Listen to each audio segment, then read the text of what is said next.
2 weeks ago.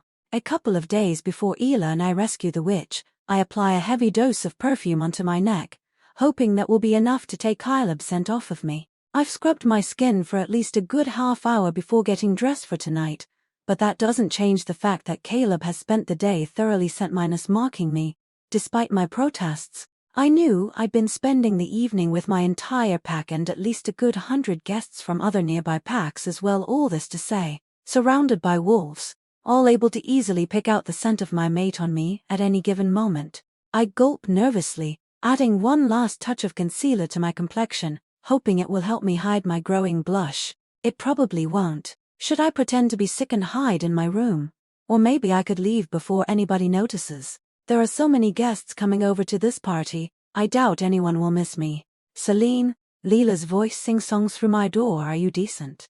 And before I can reply, she bursts into my room, her light blue dress ruffling around her. She looks very beautiful tonight, though she always does, her outfit and makeup highlighting her clear blue eyes. "What are you wearing?" she asks, inspecting my outfit with an unimpressed frown. I look down at the long, loosely fitted dress Caleb had instructed me to wear. "You don't like the color?" I ask with a frown. "The color, that cut, the entire thing?" Leela rolls her eyes, walking over to my closet and running her fingers through my clothes. "Wear this." She hands me a red dress that actually used to belong to her but which she gifted me after I'd tried it on once for a night out, claiming I looked 10 times better in it. Leela and I look nothing alike. She's rather tall and lean, while I'm short and curvy. Her hair is a dark brown and mine a light blonde, and hers flows down her back, while mine barely reaches my jaw. And she is very beautiful, whereas "You look stunning," Leela exclaims, sounding so excitedly sincere that I'm almost tempted to believe her. Leela has a fiery personality. When she likes something, she isn't shy about it, though the same can be said about things she doesn't like. The top one on her list is my mate, who she doesn't know I'm back together with, thank God. "Come on," she says, taking my hand and dragging me outside my room. "You're going to be my date tonight. I don't know anybody at this party, and you know I'm shy." Leela isn't remotely shy. In fact, she's rather the very opposite of the word, though I'm touched she wants to spend the evening in my company, and I'm looking forward to catching up. "What about Ethan?" I ask her as we arrive downstairs upon a crowd of guests spread around the house's entire ground floor and spilling outside onto the garden in an impressive mass. "He's on babysitting duty," Leela replies, pointing to our left. I spot Ethan standing between Finn and Deela, looking like he'd rather be anywhere else, which makes sense as the pair seems engrossed in yet another one of their arguments. "Why would I get her a present? Your grandmother hates me," Ela is saying, crossing her arms. "Yes, strange, seeing how you're so warm and lovable," Finn replies sarcastically, earning himself a violent kick to the shin in response, which has him grunting in pain. Ethan pinches the bridge of his nose tiredly before escorting a limping Finn away. "Oh," I comment with a grimace. "Yeah, sucks to be him," Leela replies with a shrug. "Selene, why is everyone staring at me?" Everyone might be a little bit of an exaggeration, though not by much. Many people around us have interrupted their conversation to scrutinize Leela with more or less subtlety. "It's 'cause you're Ethan's mate, Leela. They're curious about you," I confess, feeling slightly embarrassed on her behalf. Some of these guests could really afford to be more discreet. I catch a couple of them whispering furiously, practically pointing at Leela. Half of them are looking at me like I'm a zoo animal, and the other half like they're about to eviscerate me, Leela observes, admirably unaffected, which doesn't fail to impress me. I think I'd have already fled back upstairs if I was under so much scrutiny. "Well, you know," I explain, treating with care. "Ethan is quite popular." Leela reaches for a drink nearby with a shrug. "All right, so everybody's going to either hate me 'cause they're jealous or hate me 'cause I'm not good enough." I protest nervously, making Leela laugh. "It's cool. I don't care," she flashes a grin, grabbing my hand. "Is there anyone I should introduce myself to?"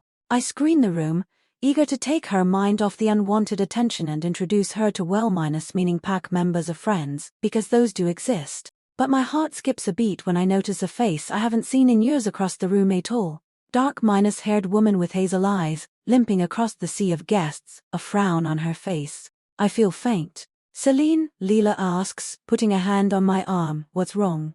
"I didn't know she'd be here tonight." "Why is she here?" "She's walking again though, finally." Her gaze catches mine, and I gasp.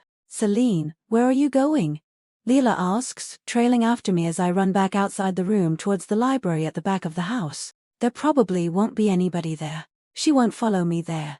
Did anybody see? I should go back to my room. Selene, Leela catches up to me, closing the library's door behind us. Talk to me. What's happening? Mira, I gasp, feeling short of breath. I think I'm hyperventilating. Mira is here.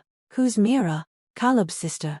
I kneel on the library's floor, trying to catch my breath. Leela's running her hand up and down my back. I haven't seen her in years, I explain, tears in my eyes. I don't think I can face her. Because she's Caleb's sister, Leela asks patiently. Who cares what she thinks? You were right to dump his ass. And hey, at least her judgment can't be worse than the ton of people judging me tonight. No, Leela, I sigh, you don't get it. I ruined her life. I attacked her once and nearly killed her. She was paralyzed from the waist down for years afterwards. I choke on those last words, burying my face in my hands in shame. Even Leela is stunned silent for a minute. Oh, she says after a while. Yeah, that's way worse than my thing. I laugh, though it's not a very joyful laugh. Finn was fighting with her alpha, Archer, I explain, remembering the day. Mira got scared, I guess. She tried to jump in to defend Archer. She was going to attack from behind. Finn didn't notice her. I panicked, and the next thing I knew, she was lying before me. There was blood everywhere on the floor in my mouth. Leela wraps her arms around me, hugging me tight. I couldn't control my wool freely at the time. I didn't think it would. I shake my head, bursting into sobs. You were only trying to protect Finn. And you did, Leela says, still holding on to me. It was an accident. It was my fault. Leela, I gasp, all my shame and guilt bubbling to the surface. If only I'd trained better, I wouldn't have hurt her like that. This incident is what ruined Caleb and my relationship. We were so happy before, but after that day he had to choose between me and the sister I'd hurt, and our relationship never recovered. It's why he's the way he is, because I did this. Leela shakes her head furiously, but she doesn't understand. Without me, Caleb would have never turned out the way he is. He'd never have hurt her or Ethan. I did this to him, to them.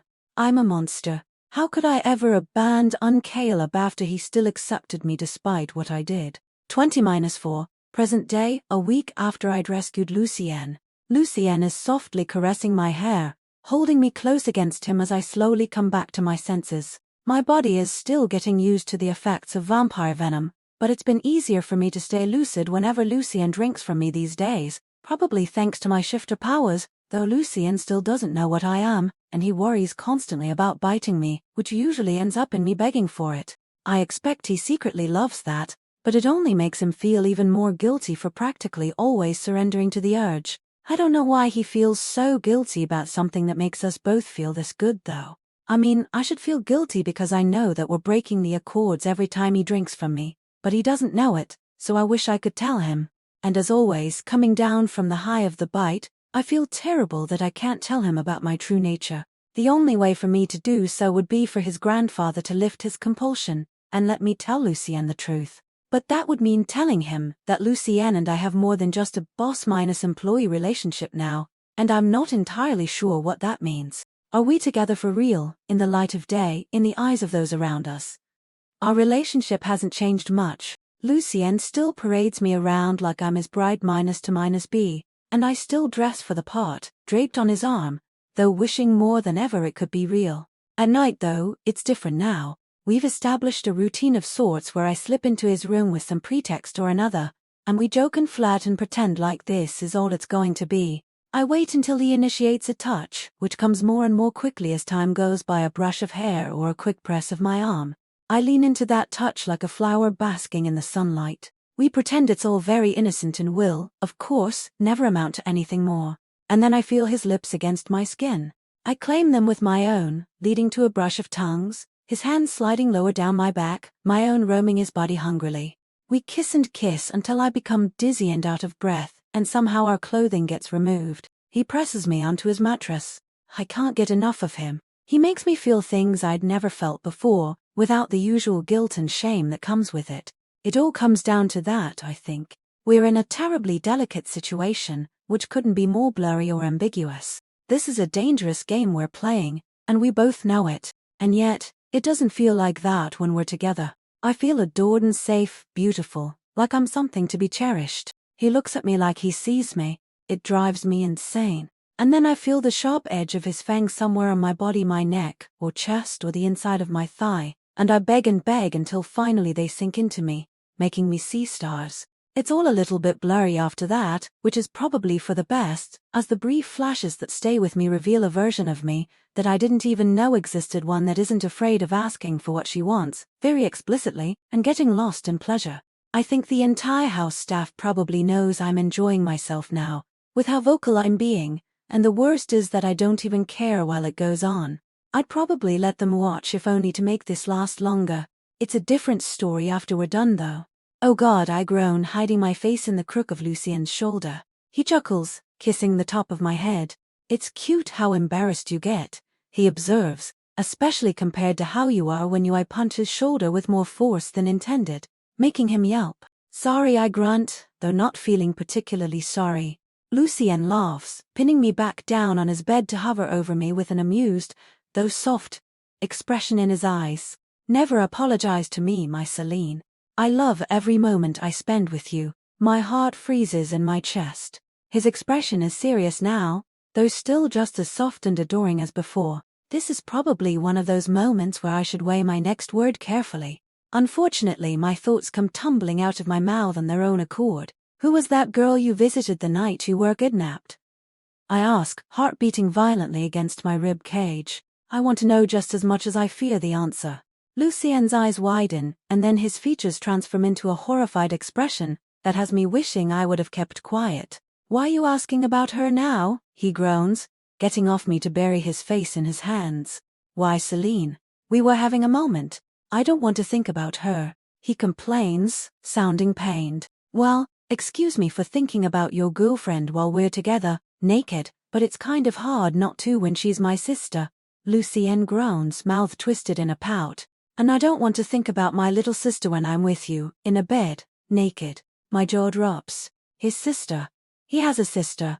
Since when? Wait, does that mean he doesn't have a girlfriend?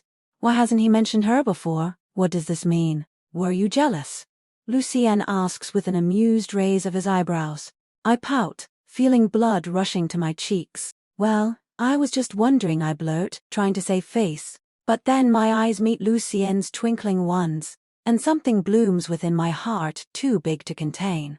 I was kind of jealous, I guess, I mumble, averting his gaze. He laughs. It's a gleeful, delighted laugh that has me rolling my eyes. I knew it, he exclaims happily. You're so into me. I roll my eyes, blushing even deeper. What?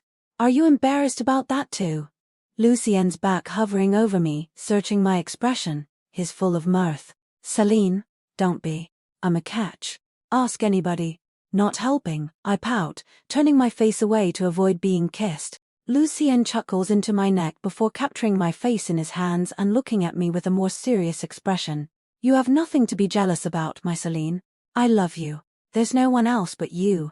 My eyes widen in shock as I process his words. He can't be serious, can he? He doesn't actually mean that. Why would he?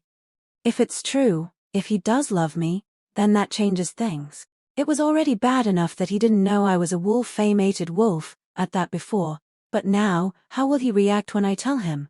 How will I react when he'll feel so betrayed that he'll want nothing to do with me? I can't lose him. He loves me. What am I going to do? You don't have to say it back, Lucien smiles lightly, kissing the tip of my nose in what is probably the sweetest gesture he's ever shown me. I can wait. Though I should probably tell you that, seeing how I've been drinking so much of your blood lately, we can't very well continue like this without you officially becoming my bride. My mind is reeling. Your bride? You know, that thing you were supposed to act like you were before. Lucien grins at me. They've been teaching you how this works, right? If I continue drinking from you for too long, we'll eventually form a blood bond, and that means I won't be able to feed on anybody else until the day you die. You won't be able to, I repeat dumbly. Yeah, basically we'll be tied together as my survival will depend entirely on you. He says this lightly, but his eyes are serious and searching. It's a rather big commitment, one you didn't come here to make and are unprepared for, unlike most brides who bond with a vampire. You don't have to say yes. In fact, I understand if he looks uncertain suddenly and slightly defeated, like he already thinks my answer is going to be no. It's so unusual to see him vulnerable and unsure. The feeling in my chest only grows warm and all-encompassing, and all the more devastating for it. I gasp, feeling tears prickling my eyes. Lucien's crestfallen expression feels like a knife has been plunged into my heart. You don't want to, he says with a grim smile. Words bubble in my throat, refusing to come out. It's not that I don't want to, that I can admit. I would love nothing more, in fact, than to be with him forever. But I can't do that to him, have him commit to me when he doesn't know what I am, and I can't tell him about my wolf, my pack, or my mate. Victor Draven's compulsion won't let me. It's not that, I plead, trying to meet Lucien. You don't understand. I have to speak with Victor Draven. I realize I must convince him to lift his compulsion so that I can. Selene. Lucien catches my wrist. It's okay. I do understand. No, you don't, I protest, shaking my head because he really doesn't. Your grandfather, there are things I can't tell you. Lucien furrows his brows, gaze assessing. Wait, he says, is this about you being a werewolf? I'm stunned, speechless. He didn't just say that, right? He doesn't know. How could he? You knew, I squeak, disbelief lacing my words as I take in Lucien's relieved expression. But how? He rolls his eyes at me. Selene, there were 2 werewolves following you the other day. One is constantly hanging out in my backyard, and you beat up at least 10 vampires with your bare hands the other day. And if that wasn't enough, you don't pass out when I bite you. Of course, you're a werewolf. I'm gaping, perfectly stunned. He's known this entire time. Why didn't he say anything? You never mentioned it, and so I thought it was something you weren't comfortable talking about, Lucien says with a laugh. He looks relieved and happy again as he takes my hand in his, kissing it softly. Were you afraid of telling me? Is that why you broke my heart and said you couldn't be my bride? He asks, gaze warm and full of love. I don't know what to say. I shake my head in disbelief. Relief and dangerous, delirious joy is slowly taking over my thoughts, and I'm afraid of where this might lead me. Your heart, I whisper, wondering how this man's heart could ever get broken by the likes of me. It's yours, Selene, Lucien replies, pulling me towards him, if you'll have it. Our lips meet in a kiss unlike we've ever shared before, filled with tenderness and longing that does nothing to slow my tears. We'll still need to ask for my grandfather's permission, Lucien tells me a little while later, holding me in his arms, but don't worry, I'm sure he's going to love the idea. 20-5, present day. Here's the text broken into paragraphs for better readability. The next morning, I absolutely hate the idea. Victor Draven's voice booms from across the next room, as furious as I've ever heard it. I forbid it, you hear me? It's out of the question. I wince from the sitting area I've been told to wait in while Lucien meets with his grandfather to ask for his official permission for me to become his bride. He was very confident his grandfather would agree to it, being the only person in his family who'd always supported him in his decisions, or was more likely to, at least in comparison to his mother. Lucien detests his mother, I've come to learn. According to him, she's cold-hearted to the point of psychopathic, which is why Lucien has taken great care in hiding his little sister from her, a sister his mother never wanted. For her vampire gene being recessive, there was very little chance of her ever becoming a vampire in the event of her untimely death, and Lucien's mother had no interest in having a human for a daughter. But like Serafina, Victor Draven had taken Alara's side and ensured her his protection, a gesture that Lucien held close to his heart. If there was one person he trusted amongst the vampire clan, it was Victor, who was somehow more tolerant and open-minded than most of his peers. However, it now looked like even for the man behind the accords, and the peace between vampires and other species, a marriage between a vampire and a werewolf was proving to be too much to bear. Get Selene, I hear him tell Lucien while the lad is fervently arguing his case. There is something you two need to know.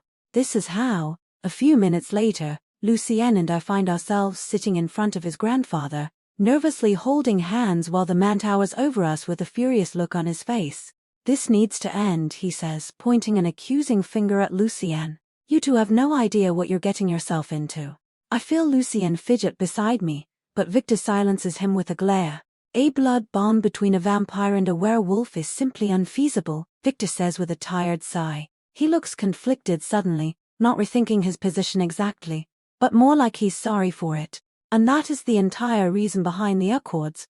Victor explains as Lucien and I exchange a confused glance. What do you mean? Lucien asks. I thought it was to maintain the peace between us. Victor clenches his jaw. It is, but not for the reason you may think. He rubs a tired hand over his face. What I'm about to tell you is a breach of the Accords itself. You were never supposed to know, as it was decided this was a secret best kept between the leaders of both parties to preserve the hard-1 peace we sought to achieve with these Accords. How with it, grandfather? We're confused here, Lucien says, sounding impatient.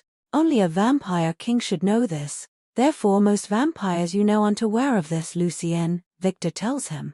Your mother knows though. She's too old and powerful for anybody to erase the knowledge out of her mind, even me. Vampires of her stature, they're aware. He turns towards me. And your alpha knows, Selene, like most other pack leaders, but other wolves wouldn't. Yeah, we get it. Big deadly secret. Quit building the suspense, Lucien snaps. Until werewolf's blood has healing properties, Victor snaps. Annoyed, so should a vampire form a blood bond with one, having to rely only on the werewolf's blood to survive? That would he winces, like he finds the very thought abhorrent. That would make said vampire mortal, he explains, clenching his jaw. Essentially, the blood would heal the vampire back to life, and the vampire would age along with the wolf. My eyes widen in shock. You mean that if I were to become Lucien's bride, it would eventually kill him? I ask, my voice trembling. Victor concludes with a thundering glare. Not kill him, precisely, but make him human again, vulnerable to death as any mortal. The Accords exist to prevent this, to keep our kind immortal and separate from yours. Lucien's grip on my hand tightens, his expression unreadable. So you're saying my drinking Selene's blood would strip away my immortality? He asks, his voice steady but laced with something I can't quite place: hope, maybe, or defiance. Exactly, Victor says, his tone heavy with warning. And it's not just about you, Lucien.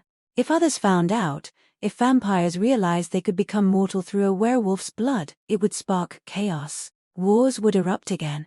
The Accords were signed to prevent that, to keep this knowledge buried. I feel a chill run down my spine.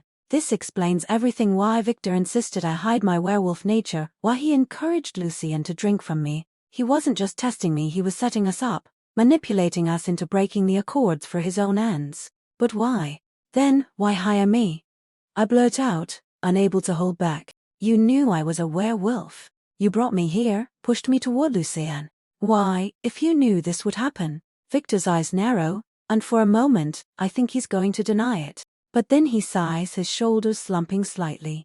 Because I believed you protect him, Selene. I thought your strength, your loyalty, would keep him safe from those who want him dead. I didn't anticipate this. He gestures vaguely between Lucien and me, his expression a mix of frustration and resignation. Lucien snorts, his voice dripping with sarcasm. Oh, please, grandfather, don't act like you didn't know exactly what you were doing. You wanted me to fall for her, to drink from her, to make me vulnerable. Why? So you could get rid of me without anyone suspecting you. Victor's face hardens, and the room grows colder, the air thick with tension. You're treading dangerous ground, Lucien, he warns. I've protected you your entire life. Why would I want you dead? Maybe because you're scared, Lucien says, his voice low and cutting.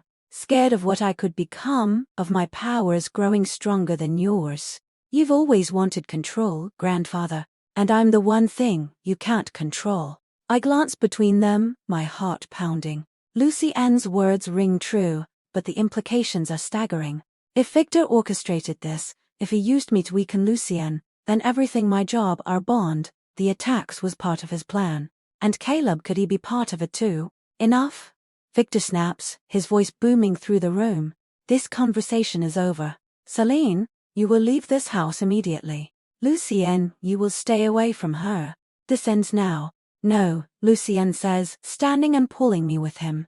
It doesn't. I love her, grandfather, and I'm not letting you or anyone else tear us apart. If drinking her blood makes me mortal, so be it. I'd rather live a short life with her than an eternity without. My breath catches, and I stare at him, my heart swelling with a mix of love and fear. Lucien, I whisper, you don't know what you're saying.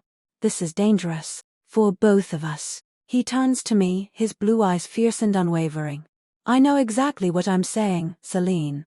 I've lived long enough to know what matters. You matter. and I'm done letting him control my life. Victor's face twists with rage, but before he can respond, the door bursts open, and Selene Blackwood storms in, her eyes blazing. What is going on here? She demands, her gaze flicking between us. Father, is this true? Did you hire a werewolf to manipulate my son? Victor's composure falters, just for a moment. Selene, you don't understand. I understand perfectly, she snaps, cutting him off. You've been playing games with Lucien's life, with our family. How dare you? I watch, stunned, as Selene turns to me, her expressions softening slightly. Selene, is it true? Are you a werewolf? I hesitate, Victor's compulsions still lingering in my mind, but Lucien squeezes my hand, giving me strength. Yes, I say, my voice steady. I'm a werewolf. And I love your son. I didn't mean for any of this to happen, but I won't let him die because of me. Selene studies me, her gaze piercing, but there's a flicker of respect in her eyes. Then you'd better be prepared to fight for him, she says. Because if what Lucien says is true, my father won't stop until he gets what he wants. Victor's expression darkens, and I realize we're standing on the edge of a precipice. This isn't just about Lucien and me anymore, it's about the Accords, the balance between vampires and werewolves, and a secret that could tear everything apart. Present day, the Manor's ballroom. The Manor's ballroom is a vision of opulence. Glistening chandeliers hang, casting a warm, golden light that reflects off the polished marble floor, etched with intricate patterns of vines and flowers. Walls adorned with gold leaf and tapestries depict scenes of timeless elegance, and high windows draped in heavy velvet curtains reveal small, ornate balconies overlooking the estate's darkened grounds. Lucien's hand rests slightly on my lower back, anchoring me amidst the swirl of opulent gowns and sharp tuxedos at the ball. I'm dressed in the most lavish gown, which shimmers with each movement, the fabric a river of molten gold that clings and flows gracefully down my body. The entire ensemble makes me feel like a figure stepped out of a fairy tale, destined for a night of magic and mystery. But my mind is elsewhere on what awaits us after the party ends. A week ago, after Victor Draven had revealed the truth about the Accords and why vampires weren't allowed to bite werewolves, I'd been convinced things were going to end between me and Lucien. But to my surprise, and his grandfather's, the fact that drinking my blood would essentially make him human, should he drink it often enough, hadn't deterred him in the least. You mean I'll age? Lucien had asked in a strange, almost hopeful tone, grow old like a regular human and die. He looked stunned and vulnerable, almost as if this was too good to be true. I hate being a vampire, he'd then confessed, avoiding his grandfather's hardened stare. No offense, grandfather, but I'd like nothing more than to be able to sleep, have food and drugs. His grandfather asked, raising an unimpressed eyebrow, which had made Lucien's eye. Mostly I'd love to be able to think about something other than blood all the time, he replied. Well, you'll still need some blood, or Selene, to be more precise, should she become your bride. But I suppose as time goes by, you'll need it less and lose your powers until you're eventually immortal, just one that needs blood on occasion. I'd only paid half attention to this, as Lucien's last words had given me pause. I hadn't realized vampires struggled with the urge to drink so much. Maybe it wasn't a universal thing, but I hadn't realized this was something you struggled with. I interrupt, looking at Lucien apologetically. I wouldn't have urged you to drink from me this much if I had known. That was incredibly insensitive of me. I'm sorry, Lucien had scoffed affectionately. I can't stop myself from drinking from her, yet she's the one apologizing, he tells his grandfather with a wistful smile. You see why I can't lose her, right? Victor had given Lucien an understanding look. Selene's an absolute angel, he declared seriously. I understand your inclination, Lucien, but think of what it would mean for her to become your bride. I'm happy to let him drink from me as much as I began. It's not that simple though, Victor interrupted. He then reminded us that it was imperative to keep vampires and werewolves in the dark about the secret to prevent a full-blown war from beginning again between the two species, which was the entire reason behind the Accords. If a vampire bonded to a werewolf suddenly began to age, it wouldn't take very long until someone suspected something. Also, the very few vampires who were already in on the secret, such as Lucien's mother, would abhor the idea of seeing him with a werewolf. Essentially, she'd want to ensure her son wouldn't become mortal once more, and I'd be in danger. So, if you two really insist on going through with this, Victor concluded, I suggest you go ahead with the bonding ceremony. acting as if Selene is a human. And then, once it's done, we will arrange for you to disappear forever. You'll be on your own. Again, Lucien had surprised me. He had no issue with leaving his world behind, a rather cold world in which he had no one but Victor and Delara, but who he said he'd take with us should we leave. However, he immediately worried about my reaction, thinking I'd never agree to leave my family, my pack. It's okay, Selene, he said. This is too much. You couldn't possibly. I'd taken his hand in mine and given it a kiss. My gaze examines the ballroom once more. Soon, we'll be gone from here forever. I can't believe I won't be seeing anyone from my pack ever again. I told Lucien I'd go with him, claiming I wouldn't miss them. But that isn't entirely true. I'll miss them terribly. In an ideal world, I'd get to be with Lucien, I'd get to be free of Caleb without paying the ultimate price, and I'd get to have all that without losing my pack. The idea of never laughing with Leela, confiding in Ethan, or even hearing Finn and Deela argue has me on the verge of tears. I won't get to see the children from the pack grow up. I won't get to introduce Lucien to my parents. But Lucien and I can't be together openly, and running with him is my best chance at staying alive. I'll be away from Caleb and, thus hopefully escape death. I wish things were different, but I'd already lost my pack long before meeting Lucien. With or without him, my future could no longer lie with them, for my real secret isn't that I'm about to become a vampire's bride. It's that I'm still mated with Caleb, a fact that's already condemned me to a packless life a long time ago. As soon as they'd learn about what I'd done, I'd be immediately kicked out anyway. So might as well save everyone the trouble and save me the pain of seeing their disappointed looks and just move on. Lucien's blue gaze meets mine from across the room, instantly warming my heart. Somehow, he's given me hope again, hope for a better, happier life, which won't be the one I expected or wanted but which I know will fulfill nonetheless, for I cannot imagine true happiness that doesn't include him anymore. Hopefully, it won't be cut short. I still have trouble believing he wants me around, that he loves me. He says I view love as something too conditional, that I don't need to accomplish anything for him to love me, but it's hard for me to see things any other way. It's a very werewolf way of thinking, to see love as conditional to performance. We live in packs, and everyone in the pack must contribute to the whole. Your place, the love others have for you, is directly linked to that contribution. And because I never contributed much, I always thought I wasn't worthy of love. Caleb, especially, loves what can be admired, what can bring some shine onto him, though should never outshine him completely. And I know others, like Ethan, for example, love me despite everything. But he himself is always putting others first, as if he doesn't deserve to be simply loved for who he is. And Deela broke off her engagement with Finn the second he lost his chance to become alpha. It's not that we wolves cannot love, but what we are to the pack comes first. It's different with Lucien. He doesn't expect me to be useful, which makes me wonder why he loves me. He doesn't have any expectations, and I'm not sure what to do with that. At least he needs my blood, I guess, so he won't abandon me probably. Though, does this mean I've trapped him into being with me? My Selene, Lucien says, putting a hand on my lower back to whisper into my ear. You look upset again. I'm fine, I protest, turning to face him fully. He puts a hand on my cheek. If this is too much, and you'd rather not go through with it, we'll find another way, he says, grazing my skin with his finger. You just need to say the word. This isn't too much, I tell him. It's me who's not enough. Lucien frowns, searching my eyes. I'm such a mess of a person, I confess, lowering my eyes. I've been hiding things from my pack from you. You deserve better, Lucien. Selene, Lucien says, I promise you that I could live 100 lives, and the only thing worth sticking around for in any of them would always be you. You're more than enough. You're everything.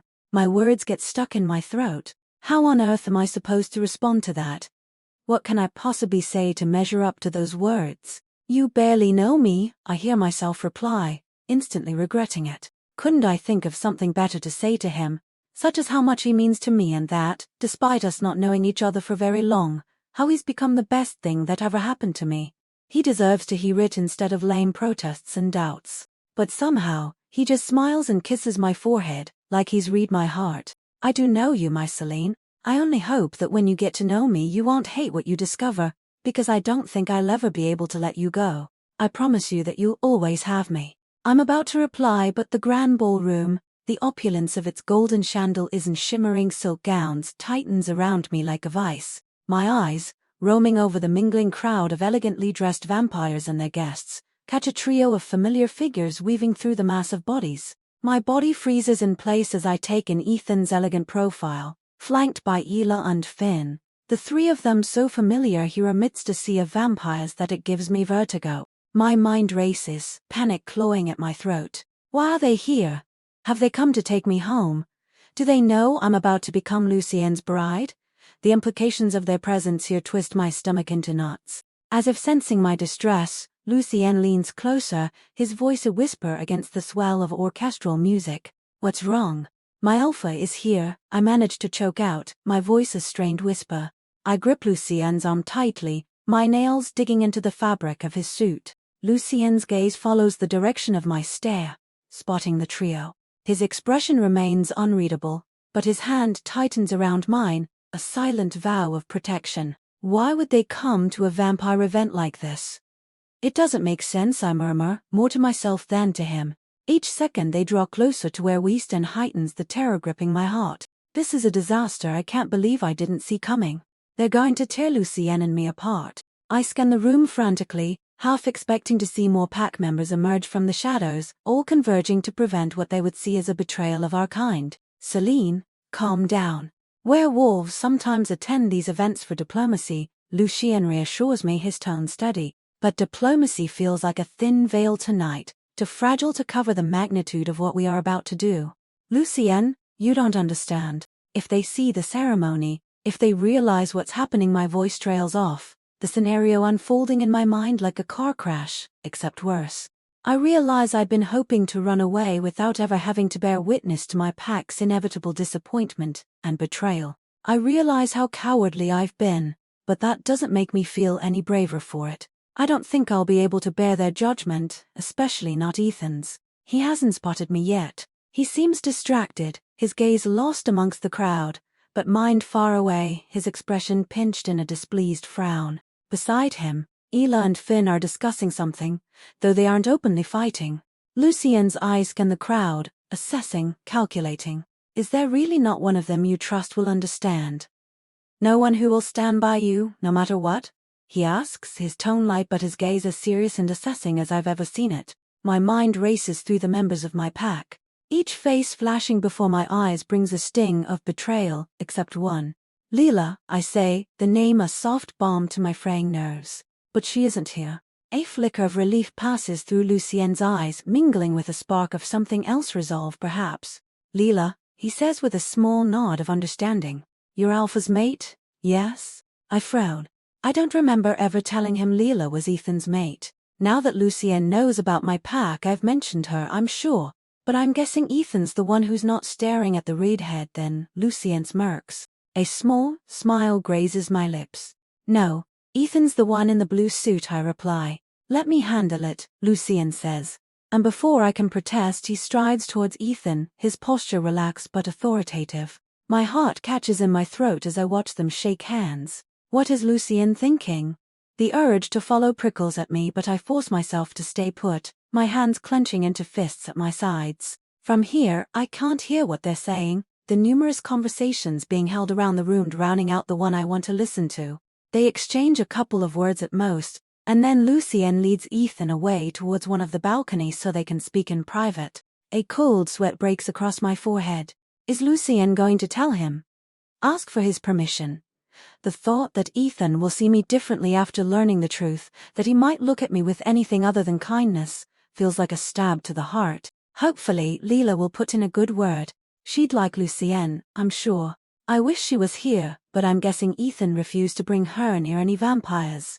I imagine her pacing furiously around her bedroom as she waits for his return, a small smile tugging at my lips. She must be furious with him for leaving her behind, especially so soon after rekindling their bond, where their need for each other must be especially strong.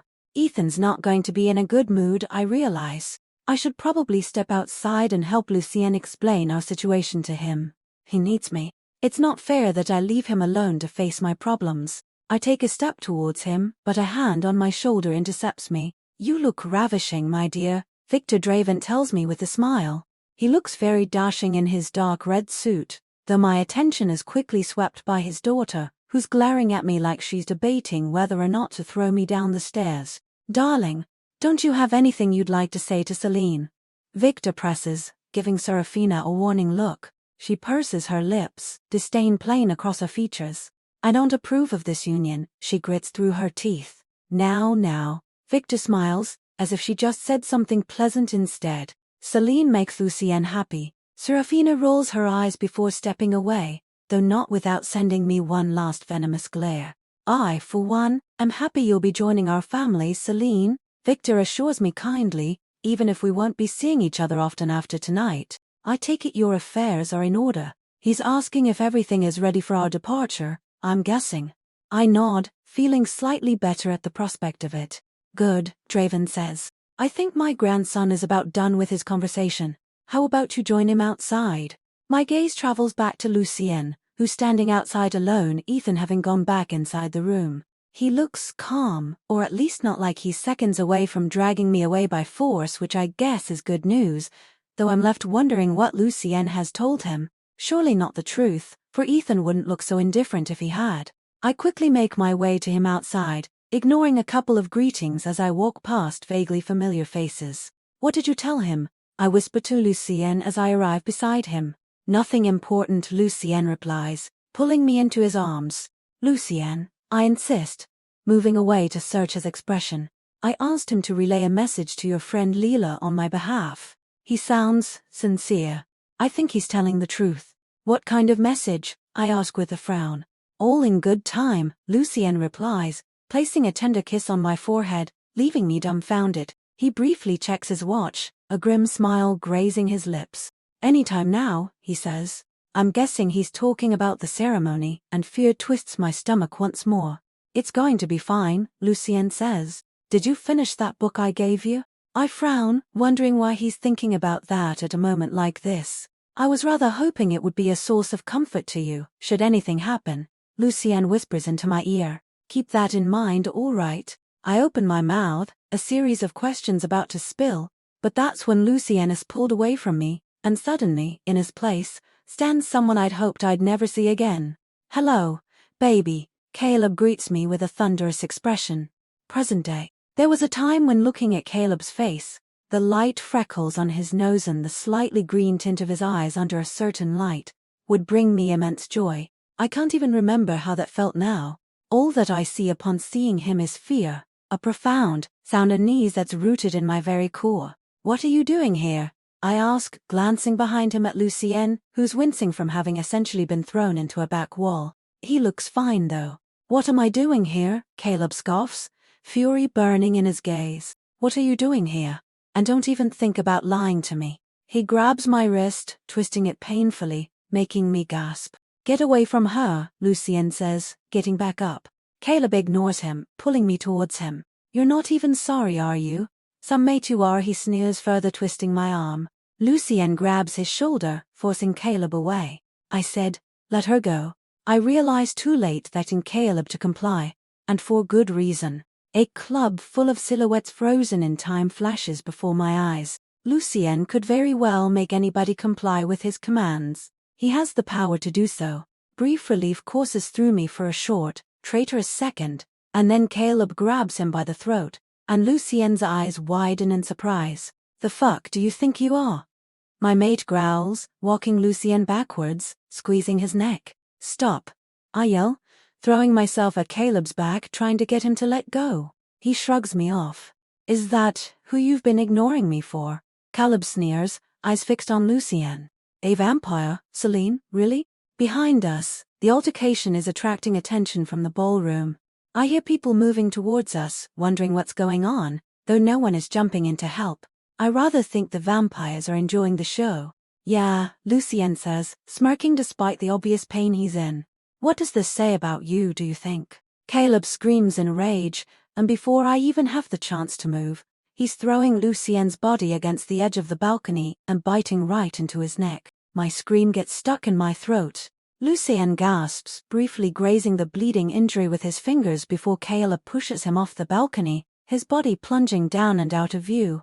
This time, I scream in horror, jumping onto Caleb's back, encircling his neck with both my arms with all the strength I can muster. Get off me, Caleb groans, surprised at the attack. I put more strength into my hold, desperation fueling my movements. He bit him. He bit Lucien. Horror is clouding my thoughts as I try to ignore what this means for a few seconds more. The reality of it is too terrible to allow into my mind. Perhaps I've seen it wrong. Perhaps I've imagined it. Caleb can't have bitten Lucien. He can't. For that would mean people are screaming all around us. I see a couple of vampires running past us to look down below, probably searching for Lucien. Selene, Caleb gasps. He moves backwards, and my body collides violently with a wall, pain surging behind my eyes as my skull takes in most of the blow. I ignore it and squeeze my arms around Caleb with all my strength, fury blinding everything else. I'm going to kill you, I mutter into his ear, and I mean it too. He's going to pay for what he did. He took everything from me. He's been ruining my life for years, and just as I was finally about to be happy again, he takes the person I love most away from me. I can't breathe, Caleb groans, falling to his knees. Good, I reply, choking him harder. I want him dead. Nothing will make me feel better than to feel the life draining out of him. Selene. A familiar voice booms behind me, making me freeze, though I don't yet let go. Selene, stop.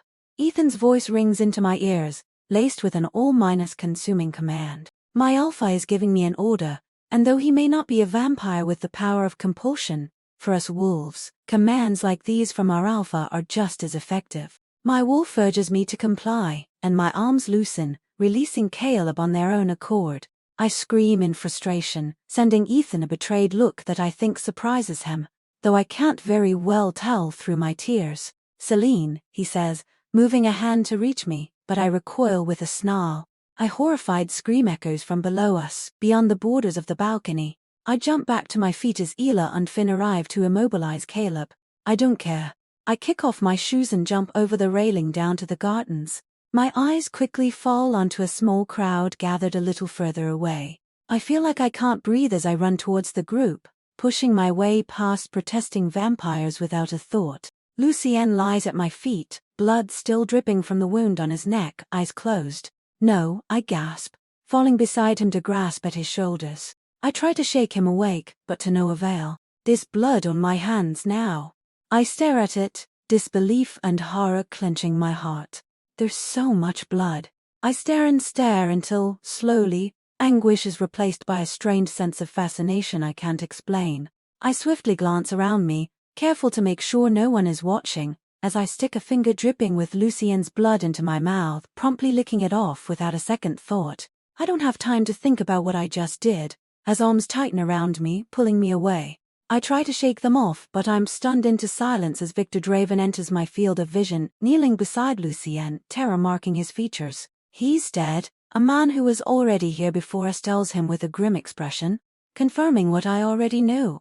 Victor shakes his head in disbelief. He can't be, he whispers, turning to Lucien, trying to shake him in turn. Where a wolf bites, someone whispers from behind me, making Victor snap his face up towards me. What's the meaning of this? He asks in a thunderous voice. I feel my lips move, but I can't manage a sound. Caleb killed him. He killed Lucien, who's lying right there in front of me motionless, when he was alive and well only moments ago. Selene, Ethan arrives beside me, wrapping his arms around me. My gaze snaps towards him, and for a moment I mate again and firmly believe he's going to fix everything for me, and make the world better and right again.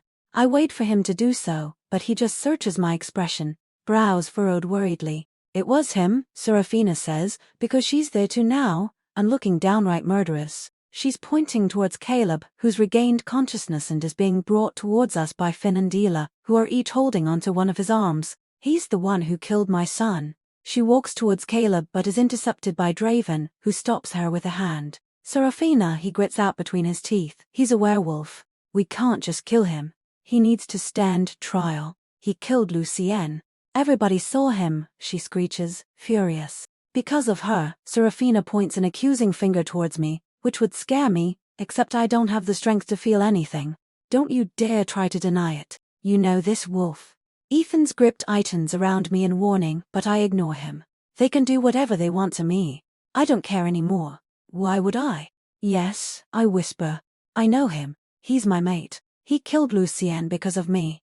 Stunned whispers echo around me. Horrified gazes are exchanged. He's not your mate anymore, Ela protests, but I interrupt her. Yes, he is. We're mated. This is all my fault. Slowly, I turn towards Victor Draven, not for forgiveness exactly, for what I've done is irreparable, but maybe for understanding, to share my grief with him somehow.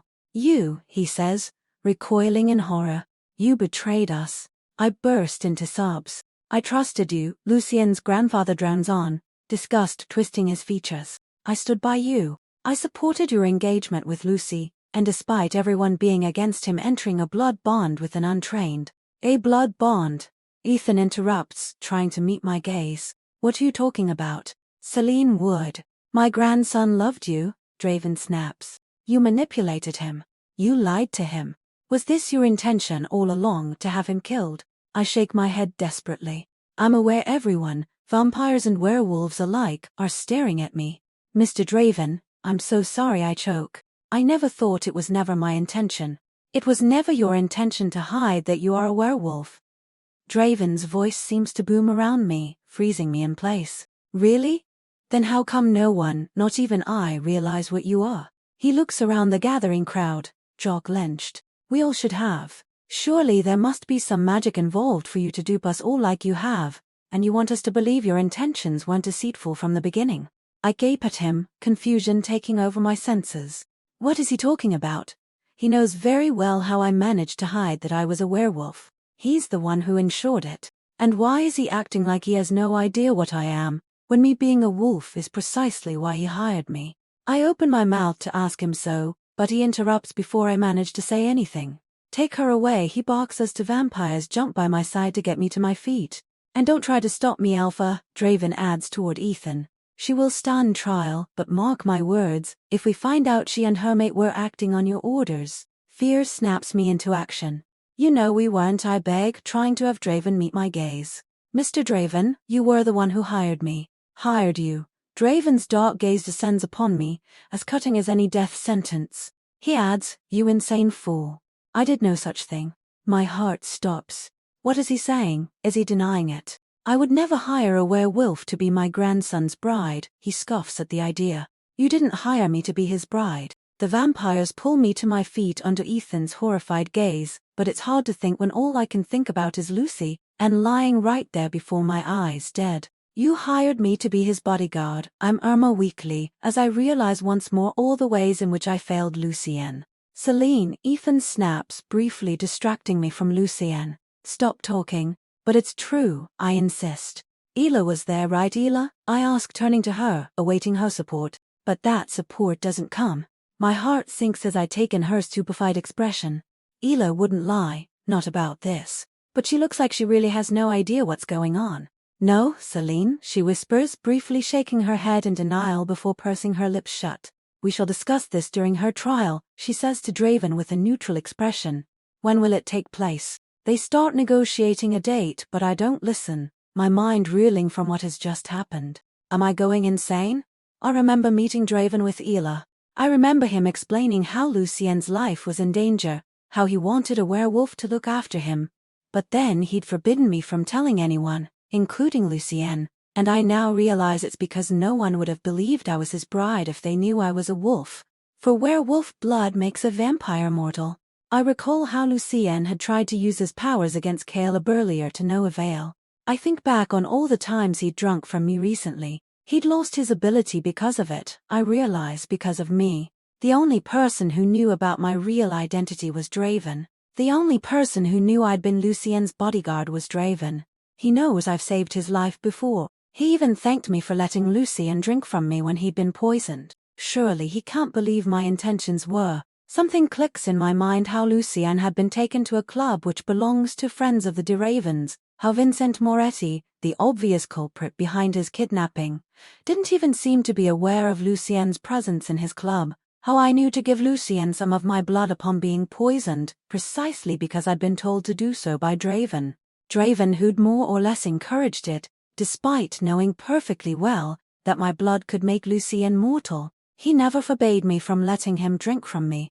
In fact, it was almost like he wanted it to. Selene, Caleb whispers to me from beside me. We are both being held next to each other, hands behind our backs. Where are we? What's going on? He whispers, looking sincerely confused. Confused? My eyes widen in horror. Vincent Moretti had no idea Lucien was at his club. Caleb has no idea what he's doing here. Neither Finn nor Ela seem to have any recollection of me being hired to work as a bodyguard by the vampires. Almost like their minds had been tampered with, which I realize, much too late, is precisely what happened. It was you, I screech in horror, trying to escape from the vampire's grasp to throw myself at Draven as I'm being dragged away. You did this. You killed him. Draven watches me go with a slight glint in his eyes that seems to tell nobody but me he knows very well. No one will believe me. You may not have killed him directly, he tells me, gaze impenetrable, but I will make you pay for harming my grandson. And then, knowing fully well all eyes are on me, he smirks, as we both know the one behind Lucien's death is none other than him.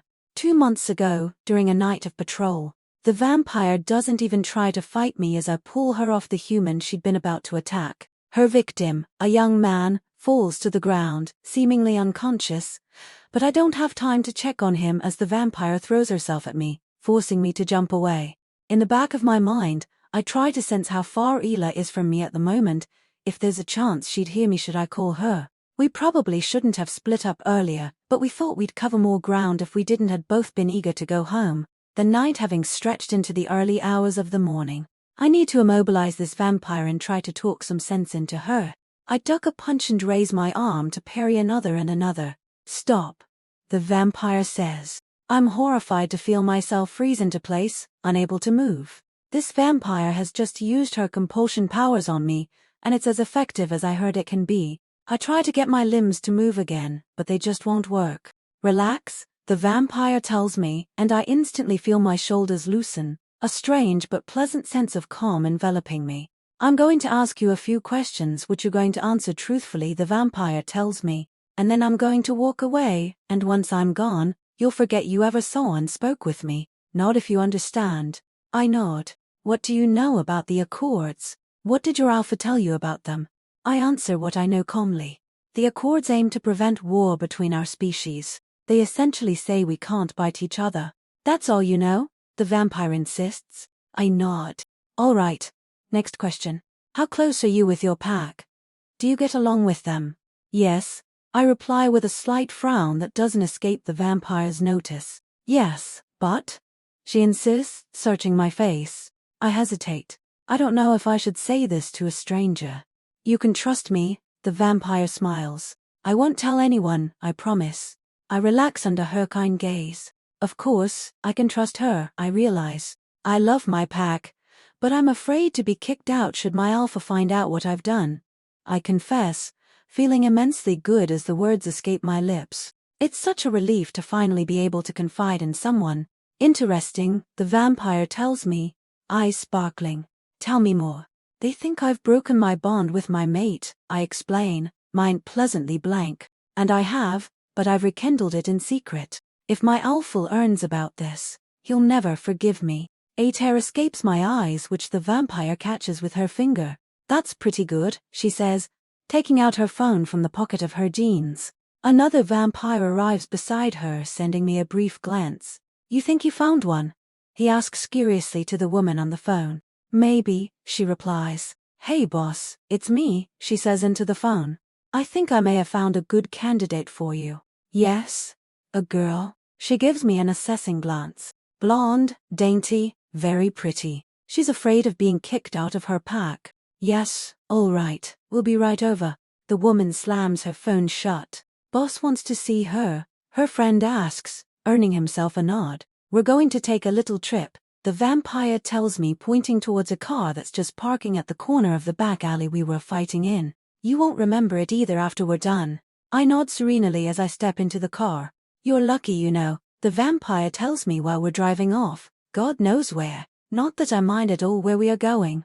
I do feel lucky, now that I think about it.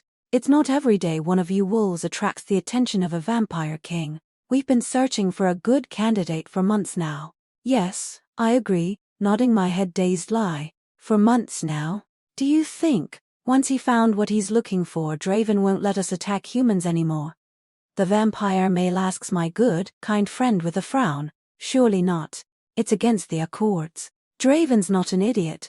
Though what he has in mind, I have no idea. Present day, a few hours after Caleb attacks Lucien at the ball. Time blurs, measured only by the faint echoes of distant footsteps and the soft drip of water somewhere. The air, thick and heavy with the musty scent of mold and the unmistakable chill of damp stone. My gown, once a sparkling cascade of gold, now clings coldly to my skin, each sequin a tiny shard of the shattered evening.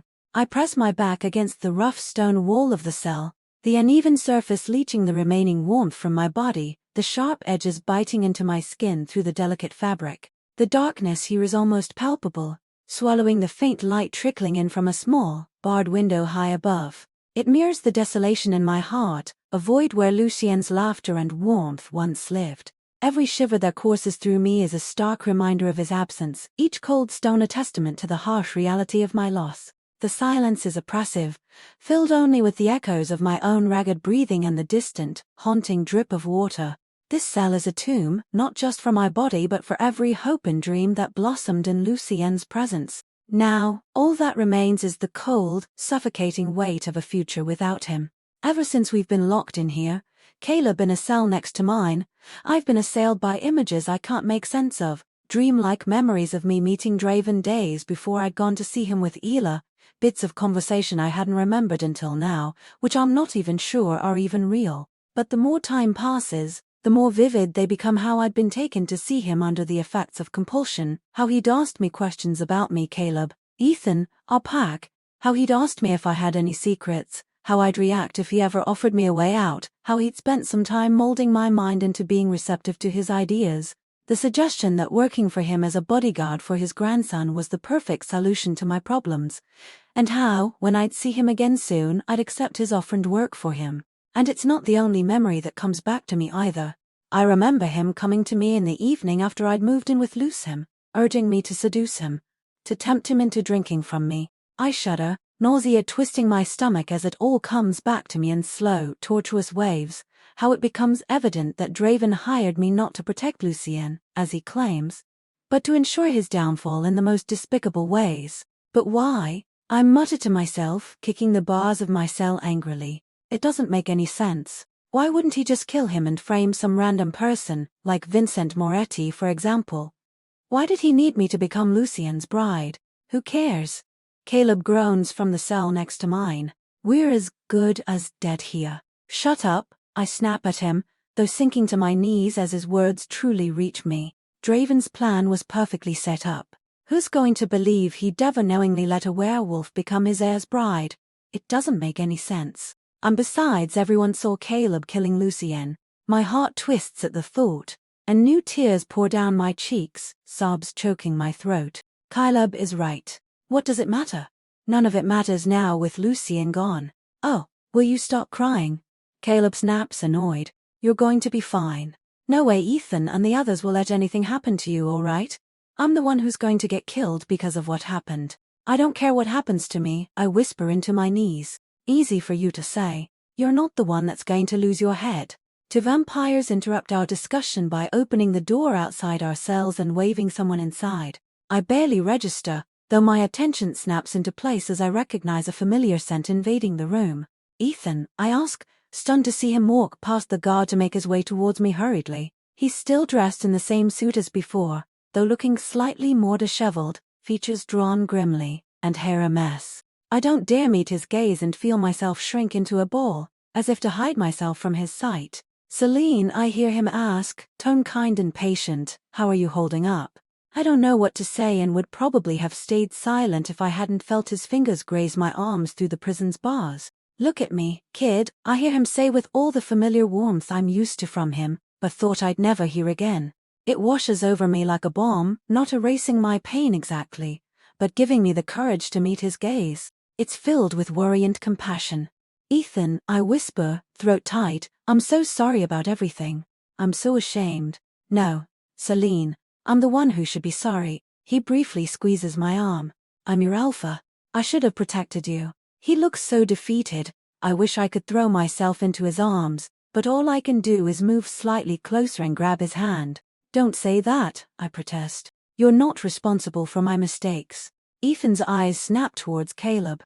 If anyone knows how difficult it is to break a mating bond, it's me, he tells me, bringing fresh new tears to my eyes. Of course you struggled to stay away from him, and I hate that I made you feel as though you couldn't trust me with this. His shoulders sag in defeat, stunning me silent. I'm such an idiot. I can't believe I ever thought Ethan would do anything else but blame himself for my situation, because of course he would. He always blames himself for everything. I'm crying once more, wondering if it'll ever stop. This is all my fault, I begin. Heck yeah. It is, a familiar voice interrupts. Shut up, Caleb, I snap, fury lacing my words. For once in your life, just shut the fuck up. Somehow, he miraculously complies. I turn back to Ethan. I do trust you, I assure him, wanting with all my heart for him to stop torturing himself because of something I did. But after what Caleb had done to Leela, Ethan's hand clenches around mine while Caleb snorts in disbelief. I didn't do shit to Leela, he scowls but immediately falls silent, head lowered in compliance, as Ethan emits a low menacing growl. Don't say her name, he warns, making both Caleb and me wince, which doesn't escape my alpha's notice. Sorry, Ethan tells me with a grimace. He takes a breath. Selene, I don't blame you for what he did, you know that. Neither does she.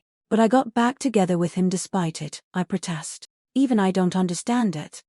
Oh, that's rich coming from you. Caleb intervenes once more. I forgave you for nearly killing my sister, did I not? I freeze. There it is, I think. That's what it always comes back to. He forgave me for Mira. How could I not forgive him for everything else? Mira was going to attack a member of Selene's pack, Ethan growls. Selene did what she could in an impossible situation. You, however, attacked a defenseless human girl. He'd attacked Leela while she was still human. He tried to kill Ethan, and he killed Lucien. Maybe not of his own volition, as I suspect Draven was behind that too. I remember him asking me all about Caleb now. He knew of our relationship, how possessive he would get. He knew it would seem believable that he'd attack Lucien out of jealousy. So maybe this isn't Caleb's fault, but it doesn't matter. I'm through being guilt-led into loving him. This isn't what love is about. Love should be given freely and without expectations. Selene, what happened with that vampire? Is it true you were going to be his bride? Ethan asks me gravely. A part of me, the part that is afraid of what he'll think of me, wants to lie, but it's minuscule compared to the one who feels nothing but pride about my love for Lucien, for who wouldn't feel lucky about having known him and, even more so, for having been loved by him in return. Yes, it's true, I reply, making Ethan frown. Despite the accords. He sighs. Was it because you were hoping to get away from him? He asks, pointing towards Caleb. I shake my head. It might have started out this way, and I was hoping to get away from Caleb, that's true. But it's not the reason why I wanted to be with Lucien. No, Ethan, I agreed to be his bride because I love him, I answer truthfully, before crumbling as my own words catch up to me. Loved him, I rectify, shutting my eyes in despair. How could you? Caleb snaps. You're my mate. You don't own me, I snap back, and you don't own my heart. It belongs to Lucien. I chose to give it to him. Caleb snarls but doesn't reply as Ethan shuts him off with a glare. I'm very sorry for your loss, he whispers, eyes devoid of judgment. I nod, throat too tight to reply. We don't have much time, Ethan urges on. I've come to tell you Victor Draven wants both your heads, and with how public Caleb's attack was. I wince but let Ethan continue. I don't see how we're going to be able to object to public retribution. I nod, having expected nothing else. For a moment, I'm tempted to confide in Ethan and tell him Draven was the one behind Lucien's death, but I don't know how that could help me. If anything, it would only put Ethan in danger if he knew. It could make him a target, which is why. Ela, Finn will be back later tonight to get you out. My eyes snap open. What? Caleb committed the crime. We'll tell the vampires, satisfy themselves with his death. Ethan, I'm not running away, I declare. What if they request that you pay for my crimes instead? Ethan smiles grimly. Then so be it. I shake my head, anger driving me to speak louder. What about Leela? If anything were to happen to you, it would destroy her, Ethan, and you know it. I see him flinch subtly.